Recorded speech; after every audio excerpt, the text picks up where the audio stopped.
Bom,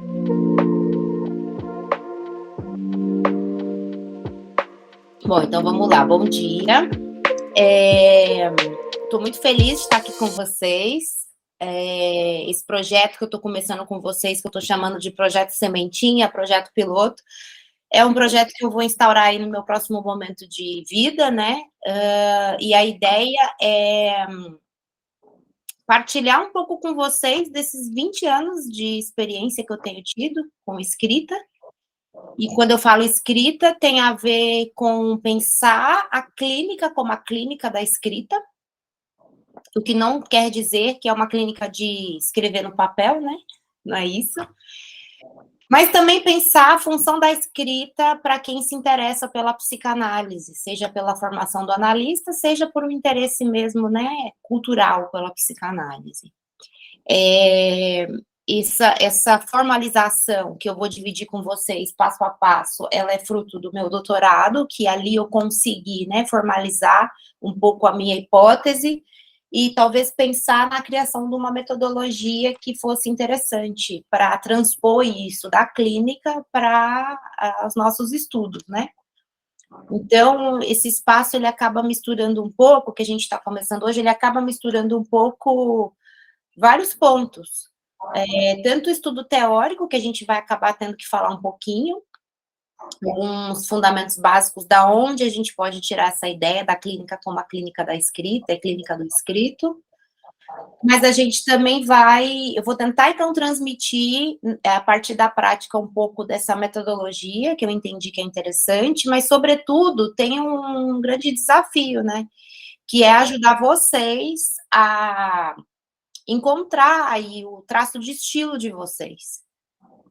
Porque pensar na clínica da escrita é pensar isso, como que a gente compreende que o inconsciente, ele está articulado em texto, né, ele está articulado como uma linguagem, que se apresenta como um texto, né, uma alegoria disso. Como é que a gente, então, como analista, né, se coloca na posição de legente, mas nós já somos um segundo legentes, na verdade, porque o próprio analisando é o primeiro legente, ele é quem lê primeiro. E ele não sabe que lê. Isso aqui é interessante, ele lê, mas não sabe que é leitor.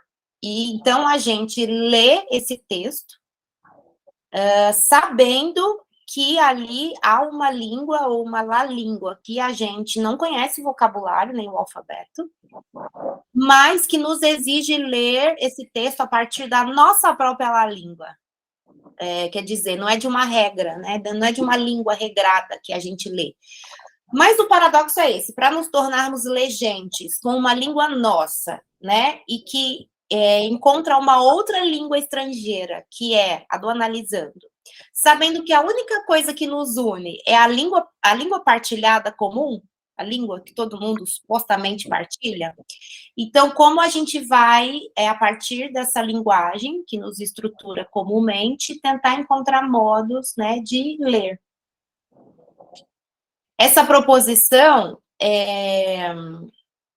ela seria um primeiro passo, um primeiro desafio da clínica do escrito, porque se nós estamos lendo um texto, é porque ele está escrito, já.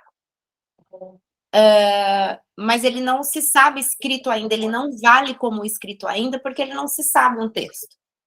Mas a nossa aposta como analistas é que a gente aposta que tem um texto. Então, a gente vai, né, capturando significante por significante e vai tentando compor essa leitura junto com analisando, de modo que um texto se deflagra e, sobretudo, uma letra. Texto, para nós, escrito para nós, é né, uma letra. E essa letra, ela guarda tanto o traço de estilo lá do analisando, está escondido, que ele teve que se alienar à linguagem e ele esqueceu, e que nunca foi desenvolvido enquanto tal, propriamente. Mas essa letra guarda também o jeito como ele arranjou, muito singular, de se esconder por trás da nossa língua estruturada, partilhada. Então, esse é um primeiro momento, né? Nos tornarmos leitores. E compreendermos como o próprio analisando lê sem saber que é leitor. E, mais ainda, o desafio de, sabendo mais da nossa própria língua, tentar, através da nossa língua em comum, e escutando a língua desse analisando. Esse é o primeiro passo. E aí o Lacan tem uma frase muito legal que é, né, o sujeito que lê sua marca, isso basta para que ele se inscreva em outro lugar. Então, se no primeiro momento de entrada na vida a gente teve que se esconder atrás da estrutura de linguagem, a gente teve que esconder um traço de estilo, e teve que escrever, né, todo um jeito de existir através dessa estrutura, quando a gente consegue ler esse traço escondido, esse traço, né, nas tramas da linguagem, a gente pode, né, decantá-lo, extrair ele e se escrever em outro lugar, se escrever como outro texto. Isso não tem fim, né? Porque o final de análise, ou né, o processo de extração da letra não é tipo Buda, né? A gente vira Buda e acabou. Isso tem a ver com a gente vai, então, dali adiante, se escrever no outro lugar ad infinito. Se escrever, se escrever, se escrever, né? Então, não é a produção de um texto que finaliza, é, na verdade, a constatação de que somos escritores e que temos um estilo que nos acompanha nos lugares por onde vamos escrever. Claro que tudo isso, né, tem várias operações que criam obstáculos. Diversas operações, especialmente a operação, né, da negação, que para cada um de nós opera de uma forma. Então, no processo de nos lermos e lermos os analisandos, tentarmos, né, encontrar aí nosso traço de estilo, a gente vai encontrar diversos obstáculos. E os modos como cada um de nós atravessa ou paralisa com esses obstáculos da negação, né? Operações de recalque, principalmente, né? Esse é o nosso maior desafio. E como a gente pensa a cura não como uma higienização do sujeito, né? Mas como cura para nós tem a ver com transformação, a lá processo de fazer queijo curado, né? Então, para nós, cura tem a ver com transformações, e aí, transformações e deformações. Isso até foi uma parte do título que eu dei no meu doutorado, né? Deformações da língua, na escrita. Porque daí, uma vez que a gente saca qual é a nossa letra e como a gente cria e inventa com os obstáculos que se impõem, daí parece que o nosso estilo vai ter a ver como a gente vai se desembaraçando, tramando, manipulando, deformando essa estrutura de linguagem para a gente caber nela. Então, vocês veem como é um longo percurso? Isso tem a ver, então, principalmente, com vários processos que acontecem enquanto a gente tenta se tornar legente. Legente é uma expressão de uma escritora que é a Maria Gabriela Lanzol. Ela trabalhou muito na literatura com essa proposição da legência. O que é ser leitor? E a gente vai aproveitar um pouco isso no nosso trajeto, articulando com o que o Jean Alouche, no livro A Clínica do Escrito, desenvolveu como as operações de leitura e escrita. Então, é muito interessante que a gente não para pensar como somos maus leitores. Como fomos ensinados a ler através dos sentidos partilhados. Então, tem vários equívocos que já se colocam na nossa relação entre, né, a leitura e o texto.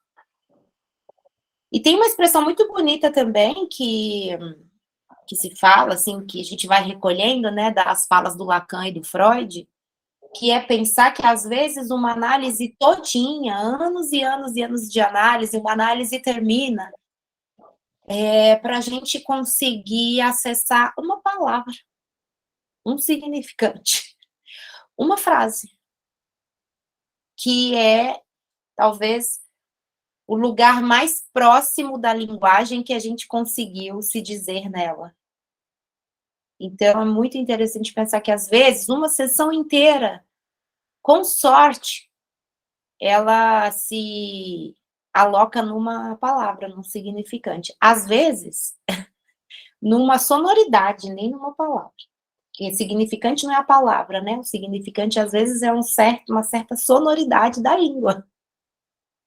Então, e às vezes a gente vai compondo sessões e anos e anos e anos de sessões, a gente vai compondo uma frase, tipo aquela ideia da frase fantasmática. Qual é o fantasma que apavora a gente na vida, que faz a gente não ir adiante? Às vezes esse fantasma, ele é composto por uma frase. E às vezes, para a gente entender essa frase, levam-se anos e anos e anos de análise, sessões e sessões e sessões. E às vezes, quando a gente acha que achou, a gente estava lendo mal. Ou estava lendo na língua do outro. E olha só o perigo, né, das questões de poder aí já. Porque se nós, analistas, sabendo que não partilhamos uma linguagem, que a gente só, né, assim, marcou um ponto de encontro nela, mas é só um ponto de encontro. E sabendo que nós temos uma lá-língua própria, que, por sua vez, não é a lá-língua daquele que está com a gente, olha o perigo, né, da gente, numa instância de poder, analisar e escutar o outro através da nossa língua. E fazer a repetição da alienação, do analisando mais uma vez. Tem uma proposição, né, que vem às vezes do imaginário, quando em alguns casos é preciso emprestar palavras, emprestar significantes, mas isso é muito pouco, porque parece que a gente vai precisando se alimentar dos significantes que vêm da própria boca do analisando, né? E como a gente guarda, reserva eles igual a receita de bolo. E tira de novo em algum outro momento, quando for esquecido, ou quando for preciso articular, né? Então, às vezes, gente, eu gosto de pensar a língua, a linguagem, como receita de bolo, como instrumento, como manipulação de objetos mesmo, sabe? Então, é como se a gente estivesse fazendo uma montagem, e a gente monta e desmonta, colocando significantes e tal, né? Então, é muito mais pensar a análise como esse processo de criação, de construção e de leitura. A Lanzol fala que a leitura, a legência, ela já é em si uma escrituração. Algum tipo de leitura, não toda, já é um tipo de escrituração, porque se você lê como um leitor ativo, o Lacan falava isso sobre o Joyce, James Joyce. Há textos que você não consegue ler passivamente, que você precisa entrar no texto, que você precisa conversar com ele, colocar a palavra. Ler James Joyce ler assim, ler Lacan assim. Então, a Lanzol falava que a função de algum tipo de legência específica, de leitura específica, já acaba se constituindo um primeiro processo de escrita, porque se você está lendo e precisando montar palavras para o texto se dar a ler, então isso por si já é uma espécie de escrita. O Lacan discorda disso, e por isso a gente vai estudar bastante essa diferença, porque o Lacan vai fazer um grande discernimento entre o que é inscrição e escrita. Então, é o que vai permitir ele dizer que em Freud, o Freud é a clínica do escrito. E o escrito é resultado das inscrições da letra no inconsciente. Esse estilinho nosso que teve que ficar escondido por trás da linguagem. Mas isso ainda não é a escrita. A escrita como ação de escrituração. O escrito é o produto. A inscrição, né? A escrita é a escrituração em si. A perceber-se como esse que escreve. E tem produtos, né? Inscritos. Então, Lacan vai dizer que tem uma diferença. E que a maioria de nós analistas trabalha com a clínica do escrito. Fica procurando essa inscrição, fica lidando com os efeitos que ela teve na vida desse sujeito, como se ele ler-se ali fosse o fim da análise. Mas aí, por isso que o Lacan diz que as análises se tornavam, de fato, infinitas. Porque tem um passo a mais. Como que essa percepção de um escrito permite você, então, agora, inventar uma outra forma de escrituração. Então, é um pouco esse é o nosso mapa, tá? Então, hoje a gente está começando esse grande mapa que eu vou muito passo a passo com vocês. Então, nesse primeiro módulo nosso, que vai de fevereiro a julho, ele vai ser a gente engatinhando nesse território. Porque, imagina, né, se eu demorei 5 anos para escrever tudo isso, não é em um módulo que a gente ia fazer tudo isso, não é mesmo? Então, a ideia é que a gente vá caminhando juntos, se vocês, né, quiserem fazer essa caminhada comigo, a gente vai caminhando juntos, enquanto eu vou partilhando dessa teoria, dessa metodologia, e ao mesmo tempo, porque senão não vale, né, é preciso praticar isso em vocês, quer dizer, como vocês vão encontrando isso no modo de escrever de vocês, como vocês vão lendo como vocês vão se lendo seus obstáculos. E como nisso, né, alguma coisa pode vir a aparecer durante esse processo. A gente não escreve por inibição, por neurose, porque desde criança fomos ensinados, principalmente no Brasil, a sermos copistas. Então, o que a gente faz, o que a gente fazia, né, pelo menos assim, parece que se faz isso até hoje. Você senta na frente da lousa, o professor escreve, você copia. E aí tem que copiar com a letra bonita, né? Parece que o traço de estilo não fica nem na letra, porque se sua letra for um garrancho, ela também não sobrevive, né? Nada dali muito sobrevive, assim. Então, a gente é ensinado a ser copista. Então, a gente perde e esquece que um dia teve um estilinho nosso que foi perdido. A gente não pode nem pintar a árvore da cor que a gente quer. Até a aula de artes, né? É você copiar a arte de um artista. Bota lá o artista e você faz a sua versão. Mas a sua versão, se for um garrancho, não é aceito. Aí a gente chega na universidade, o que os professores fazem? A gente lê e, quando vai fazer trabalho, só citar, citar, citar, citar, citar. Então, a gente se torna copistas das citações. E a gente não faz ideia do que fazer com elas, porque a gente não considera elas instrumentos, que a gente podia brincar de mexer de lugar e ver o que acontecia. Então, a gente passa a vida sendo copista, reprodutor, e a gente esquece, é apagado como que a gente podia mexer com a linguagem, com a língua e com a teoria. Então, a ideia é recuperar um pouco alguma coisa aí que ficou primitivamente recalcada, né, em nós, e que o tempo todo se alimenta que seja. Então, a gente vai mexer com as nossas inibições, e com isso, talvez não seja tão satisfatório o processo. E é exatamente sobre isso. Eu sugiro a vocês, esse tempo nosso de 1h30 é pouco. Eu sugiro a vocês que vocês se dediquem aí pelo menos um tempo a mais, se não antes dos nossos encontros mesmo, depois, porque eu vou dizer uma coisa para vocês, recalque é o demônio. Eu sugiro vocês começarem a andar com caderninho e lápis, porque a coisa vem. Aí a gente tem uma ideia e fala, e ideia não é ideia que soluciona um texto, a ideia é que, tipo assim, talvez escrevesse a próxima linha dele, só linha por linha. E aí o que a gente faz? A gente fala, eu vou escrever isso daqui a pouco, é igual sonho, que daqui a pouco você nem lembra o que você pensou, acabou, apagou, recalcou, tipo, é um inferno, nunca mais volta. Então, isso aqui que a gente vai viver pode despertar coisas em vocês, aberturas, que eu quero despertar aberturas em vocês. E essas aberturas, se vocês não trabalham com elas logo depois que elas acontecem, elas vão embora, tá?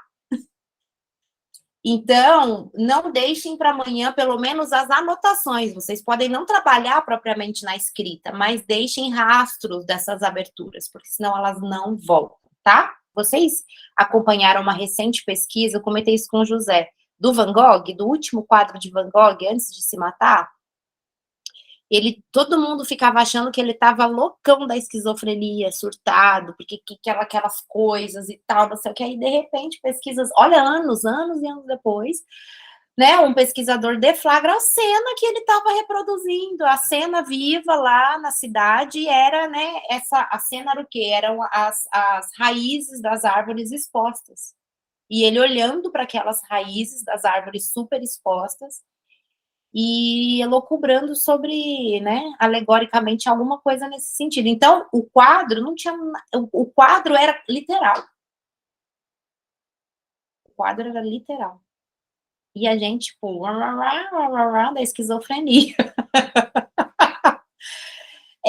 E aí é legal usar essa palavra literal, né? Porque o Lacan vai falar muito sobre a literalidade da letra num primeiro momento. Sabe aquela expressão ao pé da letra?